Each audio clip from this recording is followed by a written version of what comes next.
चलिए आज हम लोग पढ़ेंगे आम मीटर के बारे में। आम मीटर क्या होती है? Ammeter is a device which measures the current in a electrical circuit. Ammeter वो डिवाइस है जिसके हेल्प से हम किसी इलेक्ट्रिकल सर्किट के करंट को मेजर करते हैं। तो it is used to measure the current in the electrical circuit. It measures more accurate current than the galvanometer. Ammeter के हमारे पास दो फायदे हैं। आम मीटर का गैल्वेनोमीटर के कंपैरिजन में हमारे पास दो फायदे हैं। क्या फायदा? पहला तो ये गैल्वेनोमीटर से मोर एक्यूरेट करंट मेजरमेंट कर सकता है। और दूसरा क्या फायदा है? मान लीजिए दूसरा, एक गैल्वेनोमीटर से ना आम मीटर क्या करता है, गैल्वेनोमीटर के कंपैरिजन में बड़ी करंट को मेजर कर सकता है। ठीक है, गैल्वेनोमीटर क्या होता है ना, वो बहुत ही छोटी करंट को मेजर करती है। गैल्वेनोमीटर क्या करती है? बहुत ही छोटी करंट को मेजर करती है। मान लीजिए कोई गैल्वेनोमीटर है अपने पास और उसकी कैपेसिटी है कि वो 500 माइक्रो एम्पियर तक के करंट को मेजर कर सकता है। 500 माइक्रो एम्पियर बराबर कितना हो गया? हाफ मिली एम्पियर हो गया ना। और यदि किसी सर्किट में, मान लीजिए किसी सर्किट में 3 मिली एम्पियर का करंट फ्लो हो रहा है, तब तो उसको इस गैल्वेनोमीटर से नहीं मेजर कर सकते हैं, क्योंकि इसकी मैक्सिमम कैपेसिटी है हाफ मिली एम्पियर के करंट को मेजर करने के लिए। और उस सर्किट में 3 मिली एम्पियर का करंट फ्लो हो रहा है, तो इस गैल्वेनोमीटर से हम नहीं माप सकते हैं उस सर्किट का करंट। उसके लिए हम यूज करेंगे आम मीटर। ठीक है ना। तो आम मीटर के दो फायदे हैं। एक तो गैल्वेनोमीटर कंपैरिजन में मोर एक्यूरेट मेजरमेंट देता है। दूसरा फायदा क्या है? गैल्वेनोमीटर कंपैरिजन में बड़ी करंट को मेजर कर सकता है आम मीटर। ठीक है, तो आम मीटर के कंस्ट्रक्शन के बारे में देखते हैं कि भाई आम मीटर कैसी बनती है। हम गैल्वेनोमीटर में ही कुछ ना कुछ मॉडिफिकेशन करके आम मीटर को बना लेते हैं। ये रहा कोई अपना इलेक्ट्रिकल सर्किट जिसमें आई करंट फ्लो हो रही है और इसका रेजिस्टेंस आर है, और इसमें हमने एक गैल्वेनोमीटर लगा रखा है टू मेजर द करंट। इस गैल्वेनोमीटर का जो करंट है ना, इस गैल्वेनोमीटर का जो करंट आईजी है और इसका इंटरनल रेजिस्टेंस आरजी है। क्या होता है, कोई भी इलेक्ट्रिकल डिवाइस ना अपनी फंक्शन को परफॉर्म करने के लिए कुछ ना कुछ करंट स्वयं कंज्यूम कर लेती है। और ऐसा क्यों करती है वो? ड्यू टू इस इंटरनल रेजिस्टेंस। अपनी इंटरनल रेजिस्टेंस के वजह से कोई भी इलेक्ट्रिकल डिवाइस कुछ ना कुछ करंट स्वयं कंज्यूम कर लेती है। यहाँ पर गैल्वेनोमीटर के पास भी कुछ ना कुछ इंटरनल रेजिस्टेंस है, जिसकी वजह से ये सर्किट का कुछ ना कुछ करंट स्वयं कंज्यूम कर लेगी। और मान लीजिए इस सर्किट से 100 माइक्रो एम्पियर का करंट निकला। ठीक है, आई बराबर कितना निकला? 100 माइक्रो एम्पियर। और ये गैल्वेनोमीटर क्या किया? 1 माइक्रो एम्पियर करंट स्वयं यूज कर लिया। क्यों? क्योंकि बस ड्यू टू इस इंटरनल रेजिस्टेंस, अपनी इंटरनल रेजिस्टेंस की वजह से गैल्वेनोमीटर क्या करेगा ना, 1 माइक्रो एम्पियर का करंट को स्वयं कंज्यूम कर लेगा। तो ये सर्किट का कितना करंट मेजर करेगा? 99 माइक्रो एम्पियर। ये सर्किट का कितना करंट मेजर कर सकेगा? 99 माइक्रो एम्पियर, क्योंकि 1 एम्पियर तो इसने स्वयं ही कंज्यूम कर लिया। तो इस तरह से ये accurate measurement, more accurate measurement नहीं दे पाता है गैल्वेनोमीटर। तो देखिए होता क्या है कि ये जो गैल्वेनोमीटर है करंट को कंज्यूम क्यों किया? अपने इंटरनल रेजिस्टेंस की वजह से ना। और इसके इंटरनल रेजिस्टेंस कितना है? आरजी है। यदि आरजी ज्यादा हो तो ये ज्यादा करंट कंज्यूम करेगा, और यदि आरजी कम हो बहुत कम हो तो ये कम से कम करंट यूज करेगा ना। तो हम कुछ ऐसा टेक्निक भिड़ाएंगे ना कि इस आरजी को ही कम कर देंगे। इस आरजी को चेंज नहीं करेंगे, ये गैल्वेनोमीटर के अंदर लगी रहती है, इसको चेंज नहीं करेंगे। कुछ ऐसा टेक्निक लगाएंगे ना कि ये आरजी ही कम से कम हो जाएगा। तो यदि मुझे इस गैल्वेनोमीटर के रेजिस्टेंस को भी कम करना है ना, तो इसके पैरेलल में एक दूसरी रेजिस्टेंस हमको लगाना पड़ेगा। क्या करना पड़ेगा हमको? गैल्वेनोमीटर के पैरेलल में एक दूसरी रेजिस्टेंस लगाना पड़ेगा। हमने लगा दिया एक रेजिस्टेंस इसके पैरेलल में आरएस। आरएस के जो वैल्यू होती है ना, much more less than RG होती है। आरएस की वैल्यू आरजी से बहुत कम होती है। तो एक आरएस को हमने क्या किया? इस पैरेलल में जोड़ दिया, जिसकी वैल्यू इस आरजी के कंपैरिजन में बहुत कम है। तो क्या हो जाएगा ना, हम जानते हैं कि इस आरएस को आरजी के साथ पैरेलल में जोड़े हुए हैं, तो इनका टोटल इक्विवेलेंट रेजिस्टेंस जो आएगा उस RS से भी कम हो जाएगा। RG से ही नहीं, इस RS से भी कम हो जाएगा इनका इक्विवेलेंट रेजिस्टेंस, ठीक है ना। तो हमने कम कर दिया ना इस गैल्वेनोमीटर का इंटरनल रेजिस्टेंस। यही हमारा पहला मोटा था, पहली मोटो तो यही थी ना हमारी, यस इस RG को कम कर दिया जाए।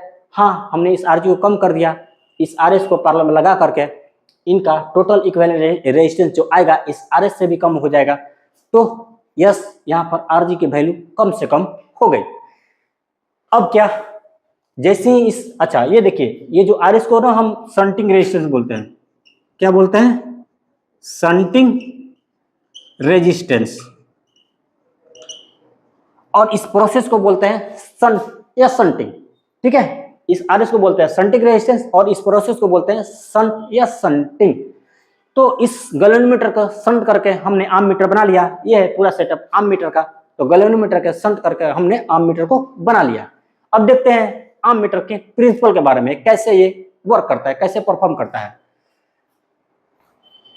हम जानते हैं कि सीरीज कनेक्शन में करंट सेम होती है और पैरेलल कनेक्शन में पोटेंशियल डिफरेंस सेम होती है ना। RS और RG आपस में पोटेंशियल डिफरेंस, RS और RG आपस में पैरेलल में जुड़े हुए हैं। तो जो पोटेंशियल डिफरेंस इस गैल्वेनोमीटर के अक्रॉस होगा वही पोटेंशियल डिफरेंस इस RS के अक्रॉस होगा ना, ऑफ कोर्स होगा। तो मान लीजिए हम मान लेते हैं कि वो पोटेंशियल डिफरेंस V है। कितना है? V है। तो लिखेंगे हम पहले, सबसे पहले गैल्वेनोमीटर के लिए, फॉर गैल्वेनोमीटर, गैल्वेनोमीटर के लिए लिखते हैं सबसे पहले। अच्छा देखिए, यहाँ पर ये करंट जब I चलेगा तो गैल्वेनोमीटर को कितना करंट मिल जाएगा? IG मिल जाएगा ना। और इस शंटिंग रेजिस्टेंस को कितना करंट मिल जाएगा? जब IG ऊपर चला गया बचा कितना करंट? I minus IG। तो शंटिंग रेजिस्टेंस को कितना करंट मिल जाएगा? I माइनस IG, ठीक है ये। तो according to Ohm's law for galvanometer V बराबर क्या लिखेंगे? I into R। Galvanometer current कितना है? IG है, तो लिख देंगे V बराबर IG इंटू इसका गैल्वेनोमीटर का रेजिस्टेंस कितना है? RG है, तो लिख देंगे V is equal to I into RG, ठीक है। अब लिखेंगे किसके लिए? शंटिंग रेजिस्टेंस के लिए, for shunting resistance again V बराबर I इंटू R। तो शंटिंग रेजिस्टेंस में कितनी करनी जा रही है? तो I माइनस IG जा रही है into R, shunting resistance RS। क्योंकि गैल्वेनोमीटर और RS दोनों पैरेलल में है ना, इनकी पोटेंशियल सेम होगी। तो क्योंकि ये भी दोनों का सेम है इसलिए हम लिख सकते हैं I minus IG into RS is equal to IG into RG, लिख सकते हैं ना जी। यहां से हम RS का वैल्यू फाइंड कर लेंगे। RS बराबर हो जाएगा IG RG अपॉन में I minus IG RG upon में I माइनस IG, ठीक है। ये इक्वेशन हुई हमारे पास। दूसरी क्या इक्वेशन बनेगी? कितना है मेरा ये वाला केस? इक्वेशन फिर से लिखते हैं, I minus IG into RS is equal to IG RG, ठीक है। यहां से क्या करेंगे? RS को इधर भेज देंगे तो हो जाएगा I minus IG is equal to IG RG upon में RS। यहां से हम I का वैल्यू फाइंड कर लेंगे। I बराबर क्या हो जाएगा?